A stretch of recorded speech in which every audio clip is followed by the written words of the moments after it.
আপনারা সবাই জানেন যে জানুয়ারির 1 তারিখে প্রতি বছর গত 15 বছর ধরে প্রতি বছর একটা বই উৎসব হয়।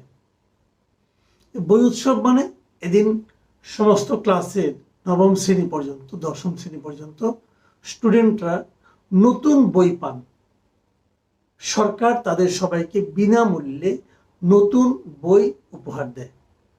একটা ছাত্রের জন্য এই নতুন বই পাওয়াটা কতটা গুরুত্বপূর্ণ, কতটা আবেগপূর্ণ, এই ব্যাপারটা আপনারা যদি সবাই একবার নিজেরা নিজেদের জীবন দিয়ে স্মৃতিচারণ করেন আপনারা মনে করতে পারবেন। আমার তো স্পষ্ট মনে আছে, ছোটবেলায় যখন আমরা বই পেতাম, আমরা অবশ্য ফ্রি বই পেতাম না, টাকা দিয়ে বইটা কিনতে হতো, কিন্তু আমাদের পিতা মাতারা চেষ্টা করতেন বছরের প্রথম দিনে আমাদের হাতে বইটা তুলে দেওয়ার জন্য। সেই বই নিয়ে আমাদের যে কি উৎসব ছিল, কি আনন্দ ছিল। আমার মনে আছে নতুন বই পাওয়ার পর আমি কিন্তু ওই বইটাকে বালিশের কাছে রেখেই ঘুমাতাম প্রথম কয়েকদিন। সেই বইয়ের গন্ধ, নতুন বইয়ের গন্ধ, সেটা আমি ফিল করতাম। যাই সেটা আমাদের জীবনের কথা, আমাদের সময়ের কথা। কিন্তু পরবর্তী সময় সেটা আরো আনন্দে পরিণত হয়েছিল যে বইটা মাগনা মানে ফ্রি পাওয়া যেত। স্কুলে সবাইকে যেতে হতো, স্টুডেন্টরা বই পেত এবং আমরা প্রতি বছর দেখতাম। সেই ছবিগুলো আমার চোখে এখনো ভাসে। নতুন বই পাওয়ার পর ছাত্রছাত্রীরা, শিশু কিশোররা কিভাবে উৎসব করে স্কুল থেকে ফিরছে। সেই যে বই উৎসব, সেই বই উৎসবটা এবার হয়নি। কেন হয়নি?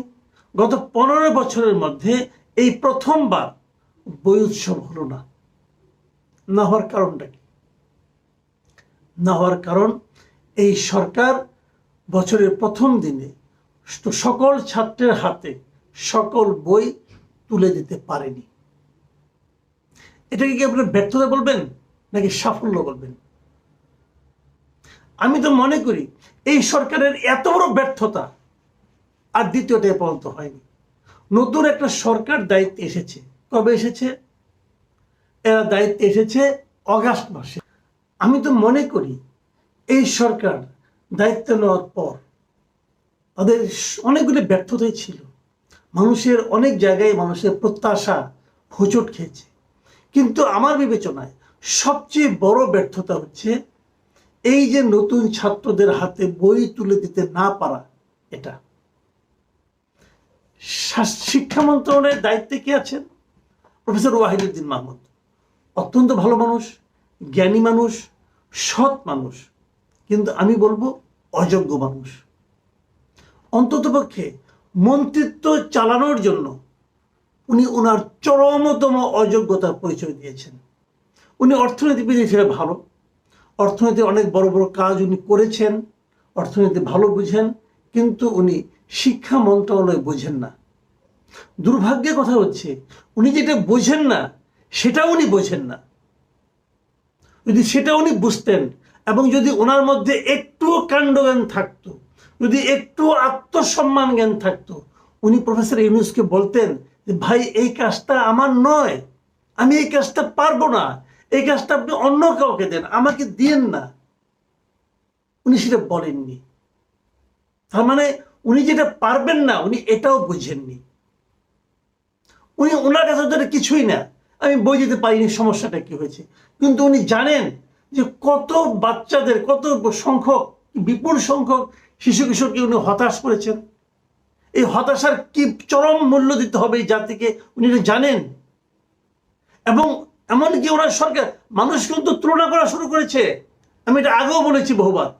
দেখুন, 40 কোটি বই লাগে স্টুডেন্টের জন্য, বিনামূল্যে বিতরণের জন্য সরকার প্রতি বছর 40 কোটি বই দেয়। এরা দিতে পেরেছে মাত্র 6 কোটি বই। মানে 4 ভাগের 1 ভাগ বইও তারা দিতে পারেনি। যেহেতু পারেনি অতএব বই উৎসব হয়নি। কেন পারলো না? কেউ কেউ বলার চেষ্টা করছে, অনেকে আমি বলতে শুনেছি, কিছু কিছু লোক আছে আমাদের দেশের, তাদের মাথার মধ্যে কি ঢুকেছে আমি জানি না, কিছু হইলেই তারা ইন্ডিয়া ইন্ডিয়া করে চিৎকার করে। এবং এদের মধ্যে একটা গ্রুপকে বলতে শুনলাম যে ভারতে নাকি প্রতি বছর বই ছাপাতো, এবার ভারতকে বই দেওয়া হয়নি, কাজে ছাপানো যায়নি। এটা একটা ডাহা মানে ভুল তথ্য। আমি এটা নিয়ে খবর নিয়েছি ভাই। হ্যাঁ, 2বার আমাদের এখানে ইন্টারন্যাশনাল টেন্ডার, এবারে হয়েছিল ইন্টারন্যাশনাল টেন্ডার, কিন্তু বই ছাপানোর ব্যাপারটা ইন্টারন্যাশনাল টেন্ডার হয়, যে কোনো দেশ এতে অংশ নিতে পারে। একবার তো মালয়েশিয়া থেকেও বই ছাপে আনা হয়েছিল, আন্তর্জাতিক টেন্ডারে যে কেউ অংশ নিতে পারে। এবছর ভারত তো অংশই নেয়নি। ভারতে ছাপানো না ছাপানোর প্রশ্নটা কোথায়?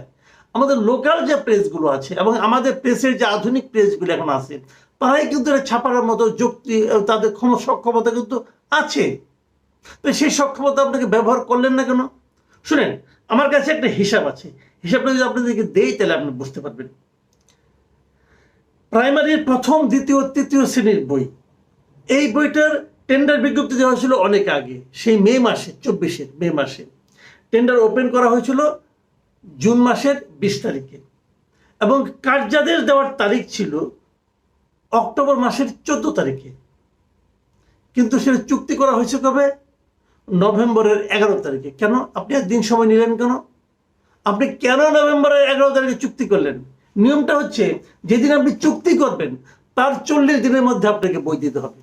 তো আপনি নভেম্বরের 11 তারিখে যদি চুক্তি করে থাকেন,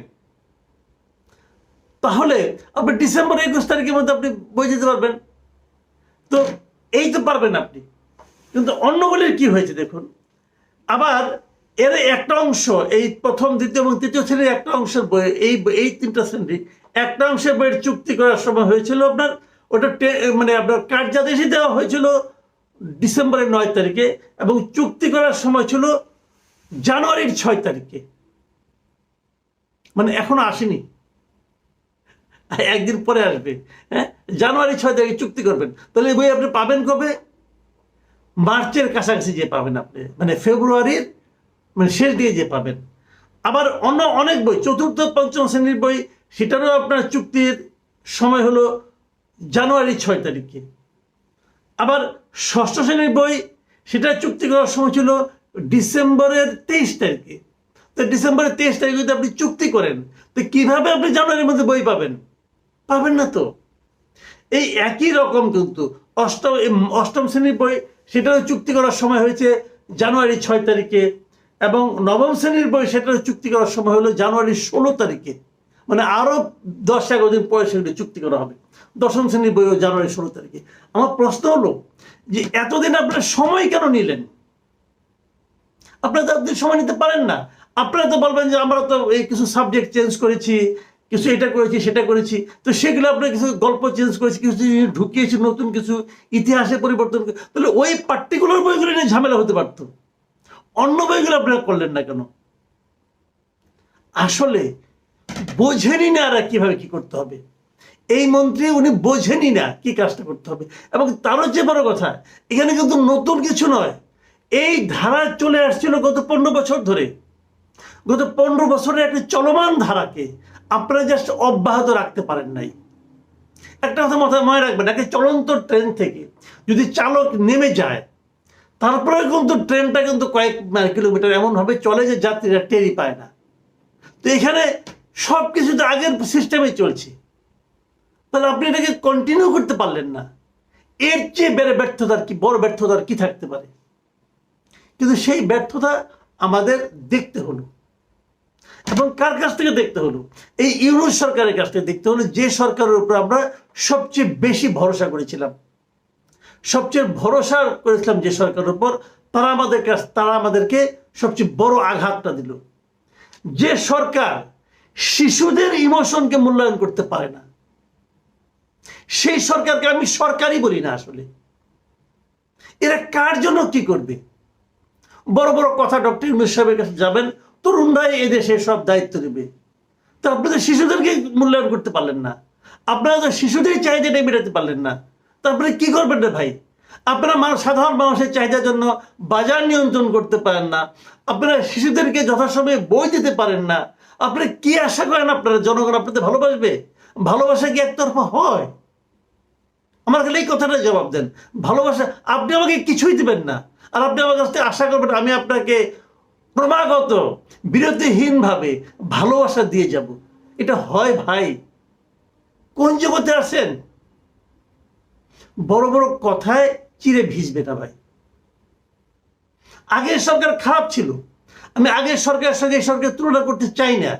আগের সরকার অনেক খারাপ ছিল, তারা দুর্বৃত্ত ছিল, তারা দুষ্ট ছিল, তারা লুটপাট করত, তারা সব খারাপ কাজ করতো। তারা তো বাচ্চাদেরকে বইটা দিতে পারতো ঠিক সময়ে, আপনি তো তাও পারেননি। এ আপনার কেমন ভালো? প্রিয় দর্শক, আমি মনে করি, আসলে আমি মনে করি যে এরকম দায়িত্বহীন সরকারের পাল্লায় যে আমরা পড়বো, আমরা এটা আসলে আশা করিনি। আমরা আশা করেছিলাম একটা সেন্সিবল গভর্নমেন্ট আসবে, যে গভর্নমেন্ট প্রত্যেকটা মানুষের ইমোশনকে মূল্য দিবে। আর এই জন্য উনি যে কাজটা করবেন, টাকা খরচ করবেন, এমন না টাকা খরচ কমিয়ে দিচ্ছেন, টাকা তো আগের মতোই খরচ করবেন, কেবল কাজটা ঠিক সময়ে করেননি।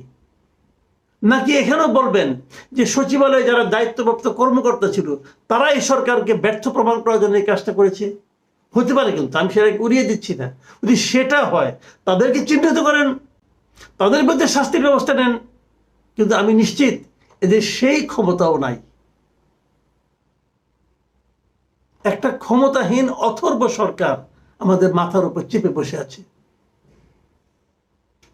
অনেকে বলবেন আমি সরকারটাকে নিয়মিত কেবল সমালোচনাই করি। না, আমি সমালোচনা করি না। আমি সমালোচনা যতটুকু করি এটা প্রয়োজনীয় সমালোচনা করি, আমি কারো নিন্দা করছি না। কিন্তু আমি মনে করি আমি সরকারকে সচেতন করতে চাই, আমি জনগণ হয়ে প্রশ্নটা করতে চাই। আমি আশা করি সরকার এই প্রশ্নের জবাব দিবেন এবং সে অনুযায়ী ব্যবস্থা নেবেন। কিন্তু এটা আমি নিশ্চিত হয়েছি, এই 40 কোটি বই দেওয়া এই সরকারের পক্ষে মার্চ মাসের আগে সম্ভব হবে না। বড়ই দুঃখের কথা। Subscribe.